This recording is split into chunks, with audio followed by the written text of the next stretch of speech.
Selamat pagi, Assalamualaikum warahmatullahi wabarakatuh. Baik, pada pertemuan kita yang kelima untuk materi kuliah rangkaian listrik AC, ya, di mana pada rangkaian listrik AC itu ada hukum Kirchhoff ya, hukum Kirchhoff 1, di mana maksud dari hukum Kirchhoff 1 adalah jumlah arus yang memasuki suatu percabangan atau node simpul itu sama dengan arus yang meninggalkan percabangan ya atau simpul tersebut. Nah, bisa dikatakan dengan kata lain, jumlah aljabar semua arus yang memasuki semua percabangan atau simpul itu sama dengan 0. Nah, secara matematis, jumlah arus pada suatu titik percabangan sama dengan 0, atau jumlah arus yang masuk percabangan sama dengan jumlah arus yang keluar percabangan ya, itu untuk hukum Kirchhoff 1. Nah, sedangkan hukum Kirchhoff 2, jumlah tegangan pada suatu lintasan tertutup sama dengan 0 ya.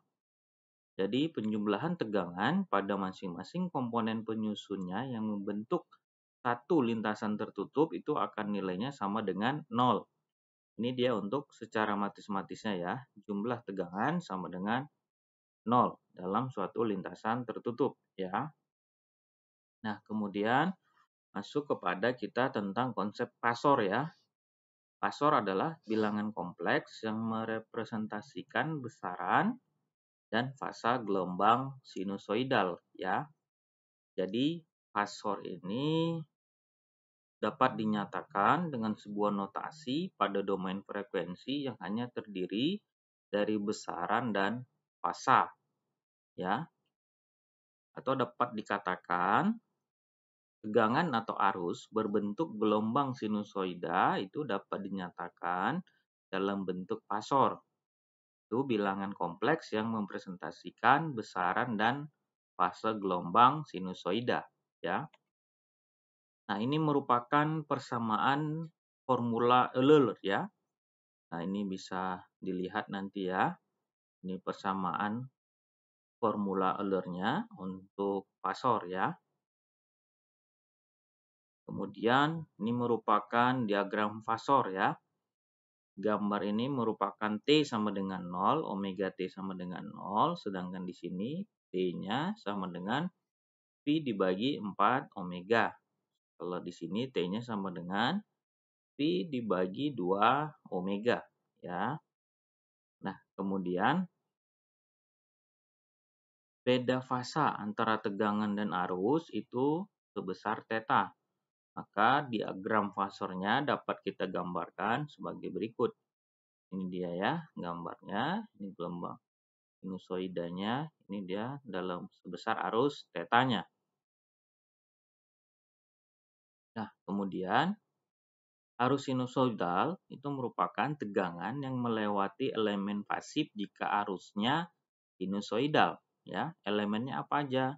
Ada resistan RLC ya. Di mana ini dia persamaannya ya.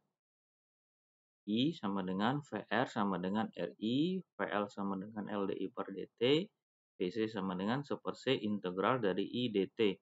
Ini kelanjutan dari persamaannya ya.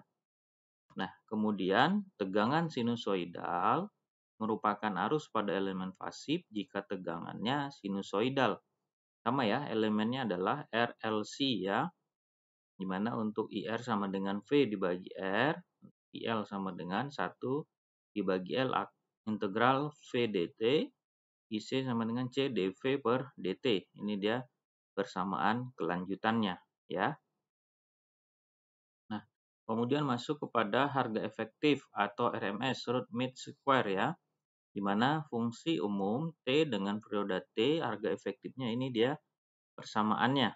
Sama dengan RMS sama dengan akar dari 1 per T integral 0 T YT kuadrat DT. Ini dia persamaannya. Nah, untuk harga rata-rata, fungsi periodik itu didefinisikan sebagai integral fungsi waktu atas keseluruhan perioda dibagi dengan selang waktu periodanya, di mana harga rata-rata rumus persamaannya YAV sama dengan 1/T integral 0T YT dt. Ya. Nah, jadi demikian ya untuk pertemuan kita yang kelima.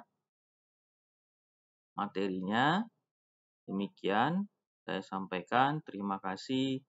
Selamat pagi. Assalamualaikum warahmatullahi wabarakatuh.